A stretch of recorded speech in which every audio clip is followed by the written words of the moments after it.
Hi all, we're talking about how to bone the interior bra of the Jane set today. So here is my bra constructed with the picot elastic zigzagged onto the bottom.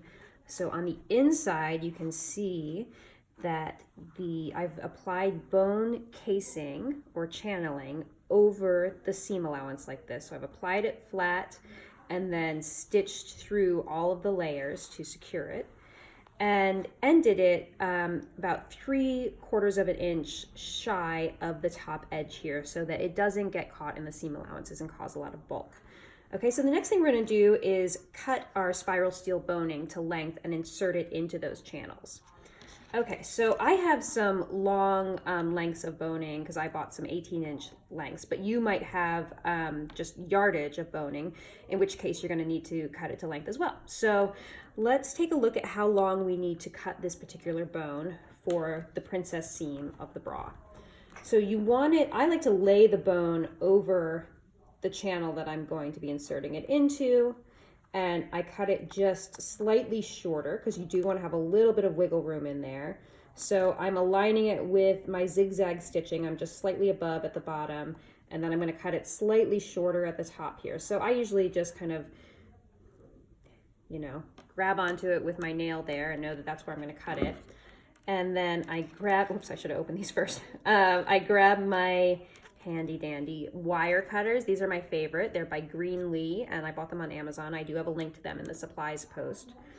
And I'm just going to cut across the bone at that point.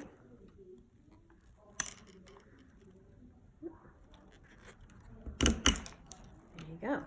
So these are great because they really do cut very cleanly. You might need to trim away any of these little pointy bits on the bone there to make it nice and smooth.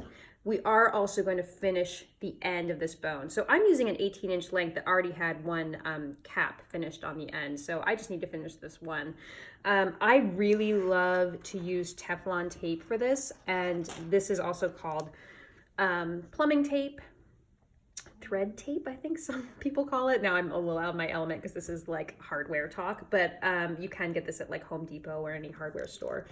So we're gonna pull out the end, and you need to cut a couple inches, 2 to 3 inches is plenty. And the reason this stuff is great is that it's Teflon.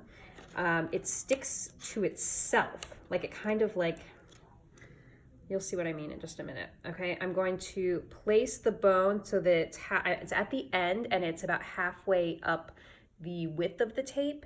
And I'm going to start wrapping it like this. Okay, so you'll see there's like a little excess at the top here.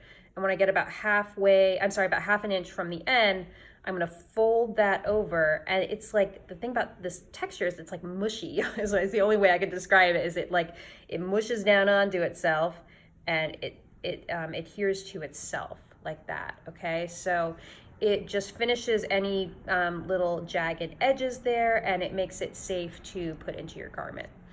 The next thing you're going to do is you're going to put your bone into your casing on your bra channel, and make sure that you get in between the layers. Okay, channeling, which is what I've used, this is specific channeling for spiral steel boning, has 2 layers, so it's like a little sandwich in there. So I'm actually like inserting in between those layers that bone, and I want to make sure that it goes all the way down to the bottom.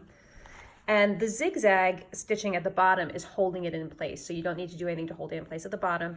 And then when we sew this to the outer bodice, it's going to shut the channel at the top as well. But you can always, if you're a little concerned because this is slightly outside the seam allowance, you can do a little line of stitching there. And actually, that's not a bad idea, to do a little line of stitching right there to secure it. Okay, so now you can see how much shape this has. And the reason I love spiral steel boning is because it really does give you a beautiful shape. And just a little tip, if you really want that bullet bra shape, some people do not want it at all, but if you really want it, you can actually bend it at the point here. The apex is right about where that dart is. You can bend it and you will get a nice little point on your bust line. So not for everyone, but if you really do want that vintage bullet bra look, you can try and play around with that a little bit. Okay, there you go.